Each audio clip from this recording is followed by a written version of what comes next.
Hello, hello, hello. Good day, my dearest students.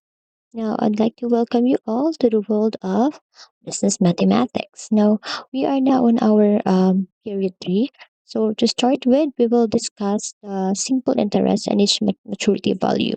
Now, we will just gonna explore the mathematical concepts and the techniques that form the backbone of various business operations and decision making processes. Now, I want you to get ready to enhance your analytical skills, solve real world problems, and gain a deeper understanding of how mathematics drives business success. Now, let's embark on this exciting journey together. Now, to start with, let me read first the learning objectives. Now, at the end of the module, you should be able to apply the concept of simple interest to real world financial scenarios such as loans, investments, or saving accounts, and to solve problems involving simple interest to loans commonly available to the community. Okay, now to start with, now I know na this is familiar with you because this was already tackled on your previous um grade level, which is the senior high school.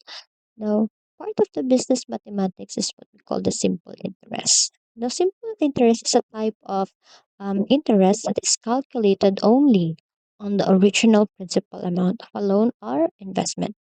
It does not take into account any interest that accumulates over time.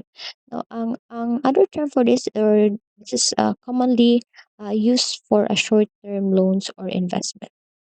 That's why gitawag siya simple interest. Now, here is the formula for the simple interest. Now we have the I. Now, so this is the symbol for the simple interest. The P as the principal amount, the R as your interest rate, and T as your time. Now, kaning principal amount, no? Mura gini siya inyong mailhan. Now, pag tagaan mo og kanang word problem, ang inyo ring keyword for this is the borrowed money or the invested money. Pag makabasa mo ana, that is your principal amount. Okay? Sige. Now, wala na tayo kailangan padugayan. Now, para mas masabtan sa ni siya pagkuha ang simple interest. Now, let's have four examples. No? Gusto na ako nga dili lang jud mo mag-stick into getting the simple interest. Now, what if lugar dili given ang simple interest, dili given ang P, principal. Now, ang gipangita niya is the principal amount. Natudlo sad mo unsaon pagkuha ana. Now, what if dili given si rate? Saon kaha na to? And also the time. What if dili siya given? Okay. So let's solve first the first example. Now, we have here the example number one. Now, kani sa taha, ato sa ni siyang ipang-identify ang mga given niya. Okay. So we have here the first problem. Ella invested 15,000 in a cooperative of offering 10% simple interest per year. Now, pila daw yung interest after 2 years. So meaning, we will get or sa tong taon sa iyang gipangita the I, which is the simple interest, because take a look at the word ngayong gipangita, how much. Uh, Meaning, pila daw ang simple interest niya. Okay? So meaning, ang missing ani is the I. Now, in our now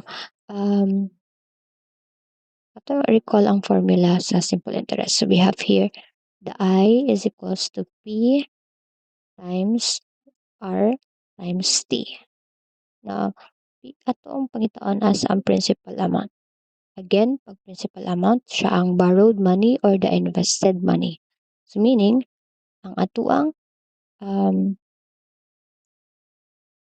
borrowed money here, okay, is the 15,000. Ay, may cut. 15,000. So this is the letter P. Now, how about our R, which is rate? So, wala na tayo kanon sa rate kay muna magina siya ang percent. Ay,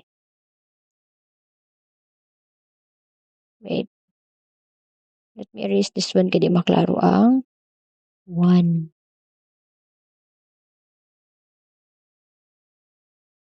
Okay. Or we will just highlight na lang. Okay, this is the rate.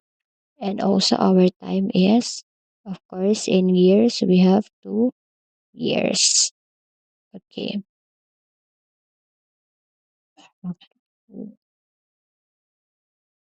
This is R. This is T. So, kung dumduman na to ha. So, we have 15,000 as our P and 10,000 as our rate. And then, time as 2 years. No? So, pagwa sa I. Okay. I'm just having our second sheet here para dito mag-solve. So, for number 1, again, principal na to is we have 15,000.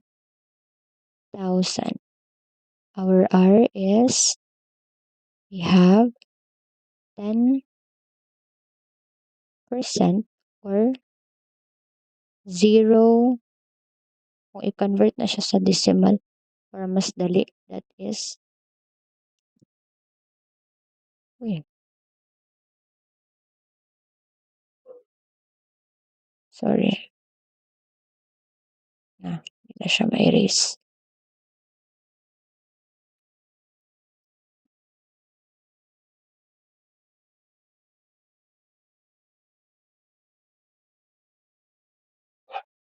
Nawala ang mouse. Okay, again, so pag i-convert na siya into decimal, that's 0.10. Now, for the time, so we have 2 years. Now, using the formula, we have I is equals to P times R times T. Now, I is equals to P, which is the 15,000, multiplied by the rate, which is 0.10, times 2 years. Now, to calculate that, i-multiply ranin mo na siya tanan, then you'll get 3,000 as your simple interest. Okay? Sige. Now, okay, for question number 2, let me just erase this one. For question number 2, so we have here, ano kaya yung hinahanap natin dito? Okay. So, a business owner borrowed again. Okay, borrowed 30,000 and nagbayad siya og 9,000 as simple or yan yung interest ng 9,000. And then, at an annual rate of 15%. So, pangutana, how many years was the loan? So, pila ka tuig daya loan? So we have here borrowed gani, that is your principal amount. So you write here, this is your P, borrowed, and then N paid 9,000 as simple interest. So meaning this is your I, and again, percent, that is your rate. Kitiman na to ha, 30,000 principal, I na to is 9,000, and rate is 15. Okay, so we will write here,